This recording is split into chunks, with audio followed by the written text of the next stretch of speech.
magic ring ထိုးဖို့အတွက်ဒုတိယမြောက်နည်းလေးကိုအမပြပေးမယ်နော်အဲ့တော့ဒုတိယနည်းကိုထိုးဖို့အတွက်ဆိုရင်အမတို့အရင်ဆုံးကြိုးလေးကိုယူလိုက်မယ်ယူပြီးသွားရင်ဒီလက်သန်းနဲ့လက်တကြွယ်ကြားတဲ့ကိုခြေကိုညှက်လိုက်မယ်ညှက်ပြီးသွားရင်တစ်ပတ်ပတ်မယ်ပေါ့နော်ဒီလက်နှချောင်းကိုလက်ခလဲနဲ့လက်တကြွယ်နှချောင်းကိုတစ်ပတ်ပတ်မယ်ပတ်ပြီးသွားရင်ဒီလိုပြည့်သွားပြီဆိုရင်လက်ညှိုးပေါ်ကနေဒီလိုတင်ပြီးတော့ဒီလိုကန်လိုက်မယ်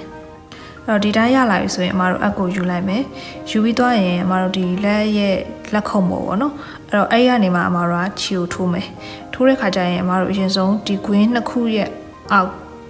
ကနေအက်ကိုရင်ထည့်လိုက်မယ်ထည့်ပြီးသွားရင်အမတို့ဒီခြီလေးကိုပေါ့နော်ဒီလက်ညှိုးကနေမှာအမတို့ဒီတိုးရှော့လုပ်တဲ့ဒီခြီလေးကို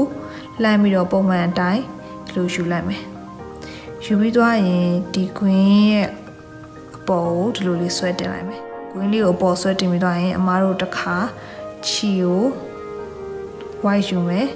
white ယူပြီးသွားရင်ဒီကွင်းလေးကနေမှဒီလိုဆွဲထုတ်လိုက်မယ်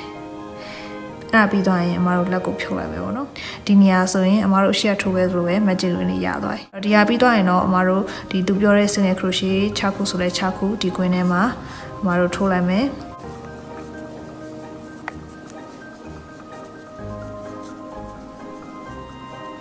6ခုထိုးပြီးသွားရင်အမတို့ဒီခါကျတော့ဒီကျိုးလေးဒီဘက်ရောက်လာမှာပေါ့နော်အဲ့တော့ဒီကျိုးလေးကိုဒီလိုဆွဲပြီးတင်လိုက်ရင်ဒါအမတို့ပုံမှန်အတိုင်းထိုးနေကြ magic ring လေးဖြစ်သွားပြီပေါ့နော်